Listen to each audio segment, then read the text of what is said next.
अस्सलाम वालेकुम दोस्तों, welcome back to our channel find Urdu. Anorexia anorexia का मतलब है भूख खत्म होने की बीमारी। एनोरेक्सिया एक मेडिकल कंडीशन है जिसमें इंसान की खाना खाने की ख्वाहिश खत्म हो जाती है।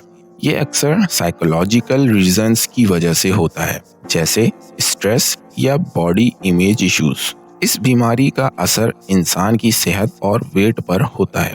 She was diagnosed with anorexia and needed medical help. उसका एनोरेक्सिया तशखीस हुआ है और उसे तिब्बी मदद की ज़रूरत है।